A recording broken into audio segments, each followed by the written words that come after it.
Good morning, good afternoon, good evening. Today is October 12. It's Thanksgiving holiday tomorrow. So wala tayong pasok, but we're going out today. Punta tayo kina Ate Ami and Kuya Edgar, our hosts. Ano lang, get together with badminton friends. And we had our first snowfall last night. See? And it's still snowing actually today. Ayan. Ang lamig na. It's -2 but feels like -11. We're on our way to Kinjo. Bili muna kami ng chicken doon. Dadalhin namin sa ating get together. So, good morning! Yeah. Good morning na ako kanina. Actually masarap kasi yung chicken doon. Like niya nga yun eh. Parang Korean fried chicken. May iba-iba silang flavor. Nakita na ba nila yung Nakita na kanina na snow pero hindi pa yung kalsada. 11:25 ba? 22. 11:22 in the morning Go! on October 12. Huh? Ba't 11 pa lang dito?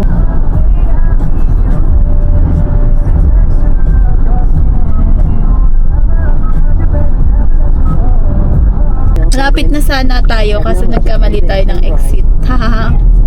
Okay lang. Ano tayo? Road trip. Mura lang naman ang gas ngayon kung gusto nang magpagpagas. Saan mura yung gas? Susina or... Tina.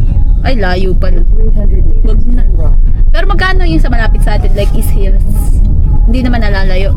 Yun naman dito. I don't think may entrance dito. Ay, malapit na tayo. Dito tayo sa may sea. Ayun yung seat. Hindi kita. Malayo. Nasa kabilang side siya ng parking lot. Finally, nakalabas na kami sa maze. Sana tama na to. Ayan. Punta kami sa Kinjo. Kinjo? Kinjo. Approaching. Dun, sa pagkalampas pa. Ay, no, natatama ka na. Uy, Tim Hortons. So, parang sarap magkape. Kaso, makakape ko lang. Yan. Gusto rin namin dyan kasi medyo maraming, actually hindi medyo, marami talagang selection ng pagkain. Tapos, medyo affordable siya. Like yung chicken, a piece is 150. Pero usually kasi, magkaiba yung price ng chicken kapag dine in a takeout. Oh my, golly bell, golly. Di mama ko inintay?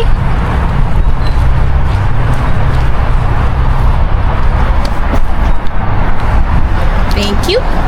Tapos namin pick up ang order. Di kami nakapag-order in advance kanina. Tumawag kami ng 11 kanina pagbukas. Kaso, pag daw order in advance, 15 lang ang limit. Dahil parang nare-reserve daw nila yung chicken for to go. So, pag nag-order in advance kami, 15 lang din. Sabi ko, wag na. Kasi, mauuna lumamig yung in-order namin in advance. Kesa dun sa 15 na orderin namin dito sa store. So, pinikap na lang namin lahat. Baba na kami! Snowing for me!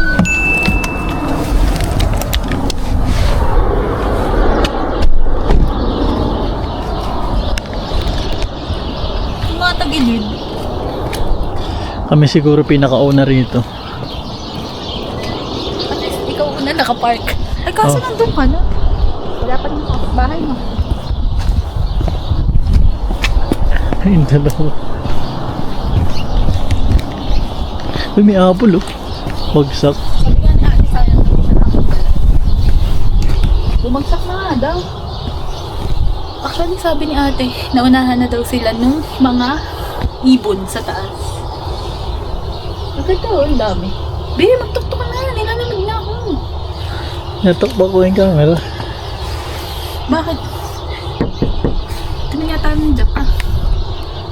Gumagana ba? Sabi ni Kuya hindi. Sabi niya walang battery. Tagal na pa eh. Hello! Ay, Basta. Basa. Okay lang Di ba? Kami ang pinakamaaga. Sabi ko na early bird kami pa eh. 12:30 na nga eh.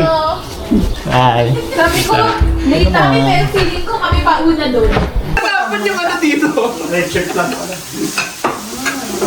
Ayun ba yung ano, pinapadala sa'yo? Pyrex? Tapos, busy naman itong mga to dito. Ano daw yung Pyrex? Pyrex? Mga busy, oh. Ano yan? Ano? mong ipagawa yun yung subaga yung hindi Ang cute! kasi Say hi! Hi! You're so cute! Ang pula na ng ilong niyan! Huy, be!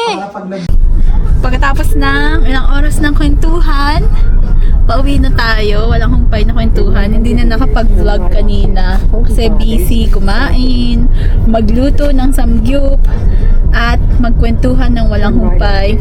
So, pauwi na tayo ngayon. Heading back to our house. And, yun, so far, tumigil na ang snow. No more snowing. Pero, madilim. Madilim na ang langit.